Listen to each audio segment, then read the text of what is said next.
Hello दोस्तों, स्वागत है आप सभी के अपने चैनल आरके एक्सपर्ट क्लासेस पर।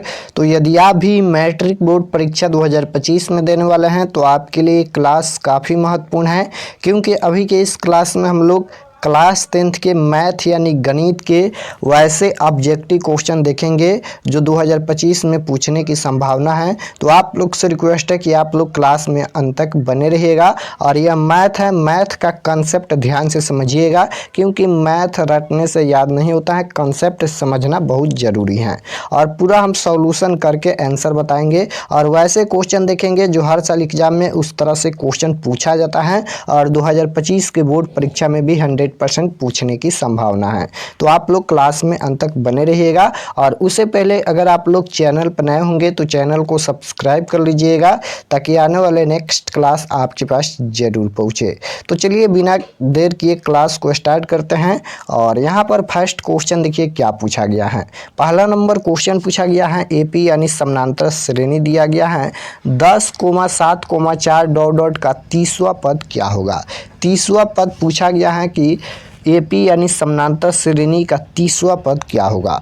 तो 30वां पद निकालने के लिए एक फार्मूला आप लोग याद रखिएगा। फार्मूला होता है यहाँ पर ए प्लस 30वां पद पूछा है तो एक घाटा कर लिखिएगा, यानी यहाँ पर 30वां पद पूछा है तो 29D लिखिएगा। जैसे 20वां पद पूछेगा तो 20वां पद के लिए ए प्लस में यहाँ पर 19D लिखिएगा, यानी यहाँ पर एक घाटा कर लिखना है फार्मूला में। तो 30वां पद के लिए यही फार्मूला लगाएंगे, ए प्लस 29D। और सबसे पहले ए क्या होता है, तो ए होता है प्रथम पद। तो प्रथम पद यहाँ पर क्या दिया गया है, प्रथम पद 10 दिया गया है तो 10 लिखेंगे और प्लस में यहाँ पर 29 हो जाएगा और गुना डी है। डी कैसे निकालते हैं, तो सबसे पहले डी होता है सारवंतर, और सारवंतर का एक फार्मूला होता है A2 माइनस A1, यानी बोले तो दूसरे पद में से पहले पद को घटाया जाता है। तो दूसरा पद कितना है, 7 है तो 7 हो जाएगा, और माइनस पहला पद कितना है तो 10 है।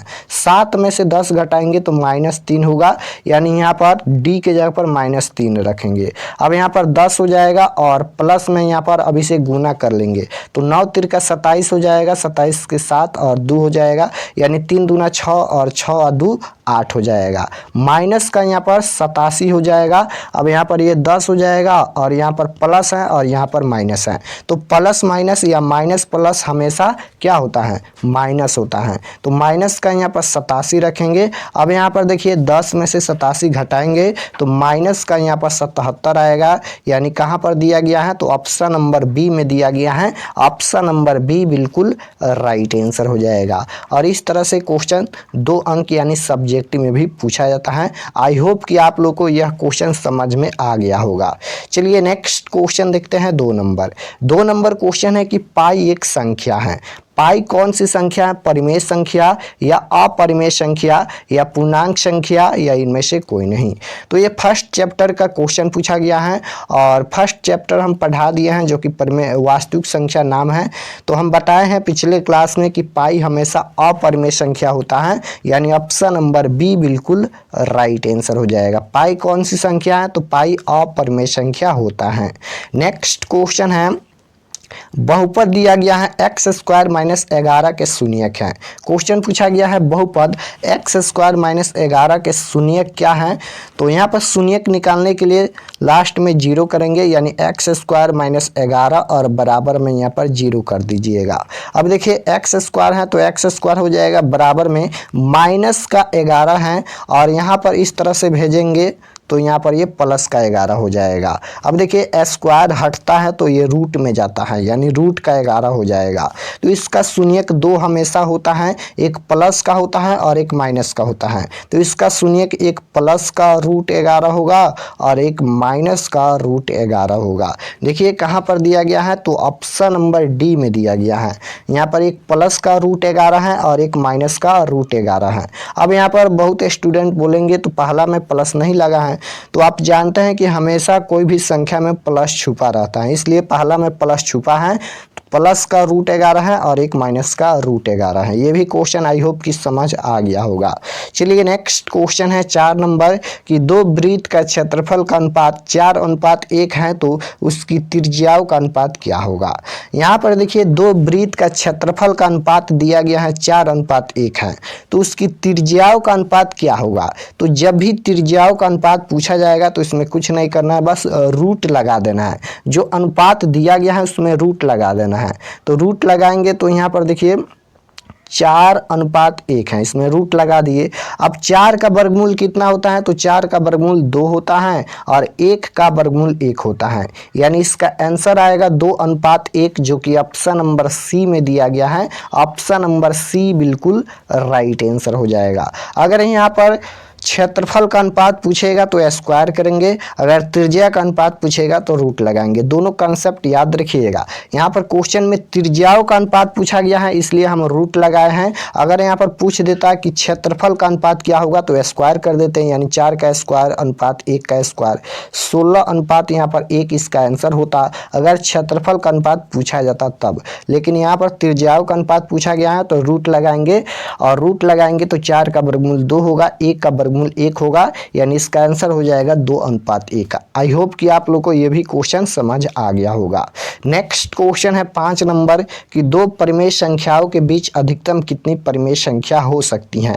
क्वेश्चन ये पूछा गया है कि दो परिमेय संख्याओं के बीच अधिकतम कितनी परिमेय संख्या हो सकती हैं। तो आप लोग याद रखिएगा कि दो परिमेय संख्याओं के बीच अधिकतम अनंत परिमेय संख्या हो सकती हैं, यानी इसका right answer option number A हो जाएगा, अनंत परिमेय संख्या हो सकती हैं। एक भी क्वेश्चन में डाउट नहीं रहना चाहिए क्योंकि हम पूरा कंसेप्ट के साथ समझा रहे हैं।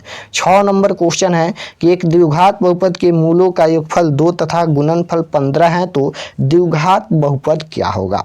बहुपद पूछा गया है, यहाँ पर मूलों का योगफल यानी अल्फा प्लस बीटा का मान 2 दिया गया है और अल्फा इंटू बीटा का मान 15 दिया गया है। सबसे पहले तो आप लोग याद रखिएगा कि मूलों का योगफल क्या होता है, तो मूलों का योगफल अल्फा प्लस बीटा होता है। आप लोग याद रखिएगा मूलों का योगफल यानी अल्फा प्लस बीटा होता है। तो अल्फा प्लस बीटा का मान 2 है और यहाँ पर अल्फा इंटू बीटा मूलों का गुणनफल होता है, तो गुणनफल यहाँ पर 15 है, यानी अल्फा इंटू बीटा का मान कितना है, तो 15 है।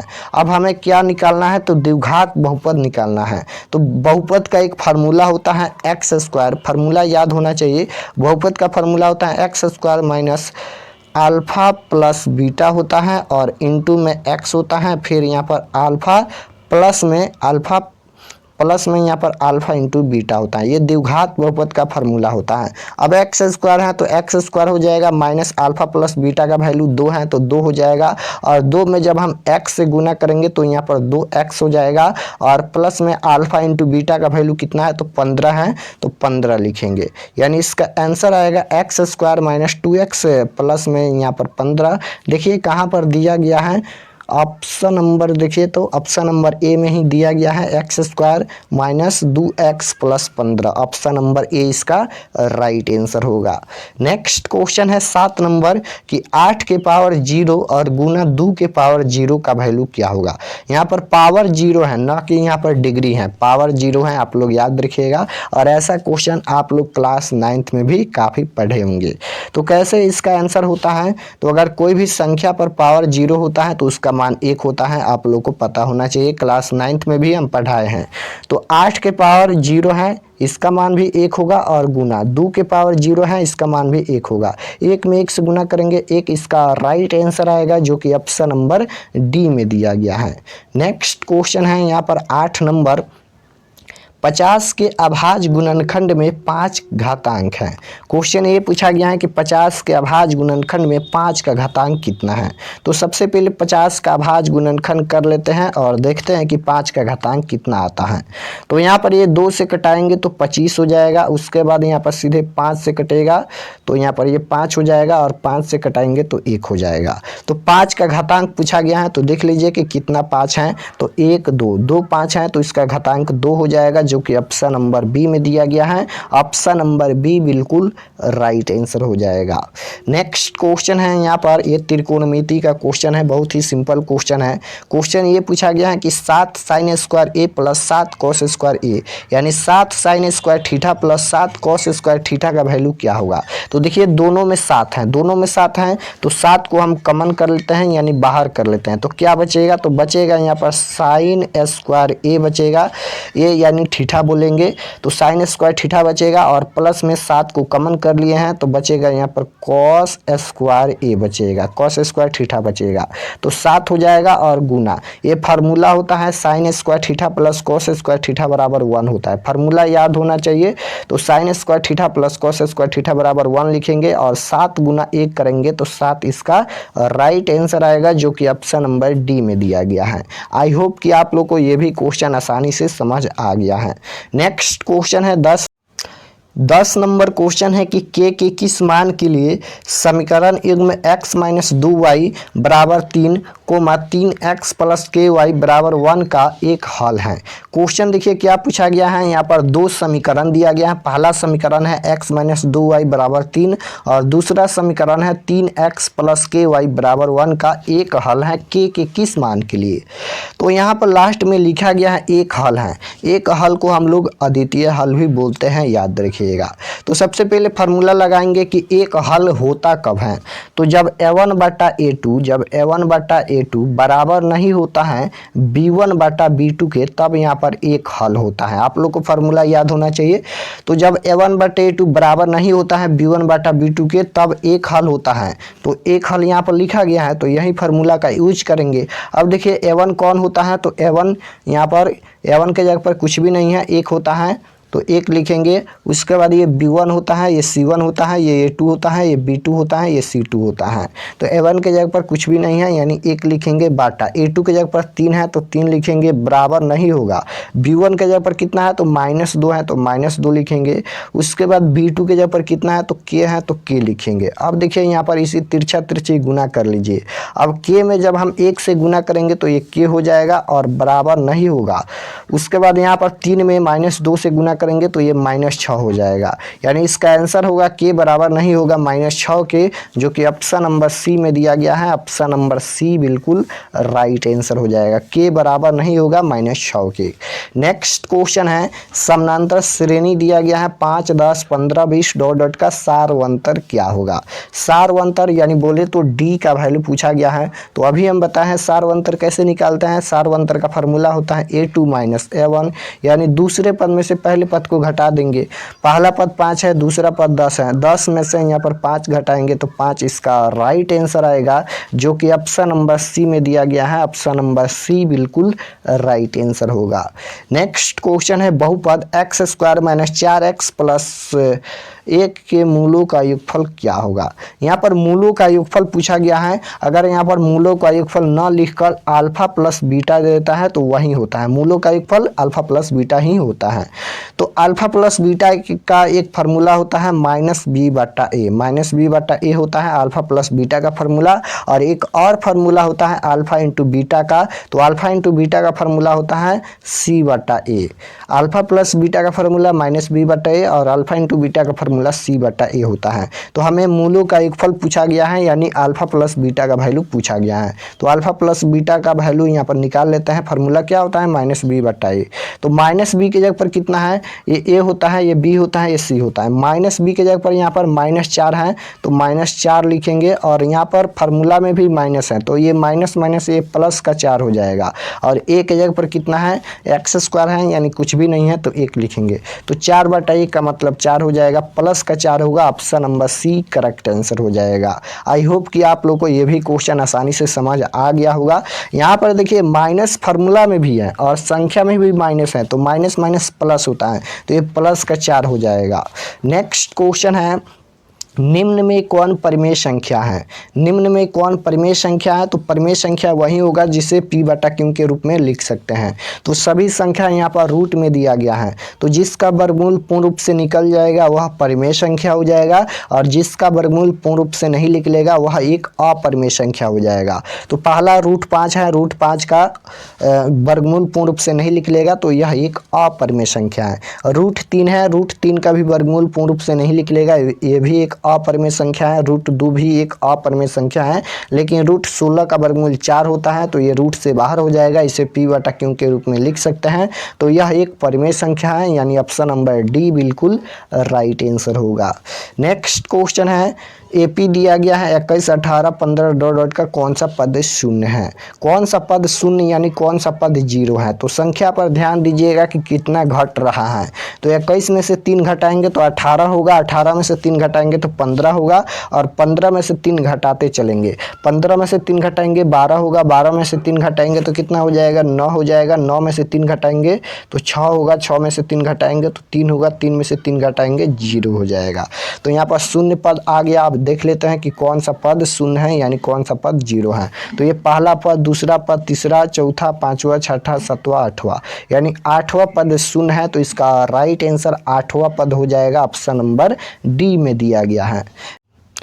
15 नंबर क्वेश्चन है कि बिंदु 2,3 की दूरी मूल बिंदु से कितनी होगी? यहाँ पर मूल बिंदु से दूरी बताना है कि मूल बिंदु से दूरी क्या होगा। तो इसका एक फार्मूला होता है √x² और प्लस में y² रूट में होता है।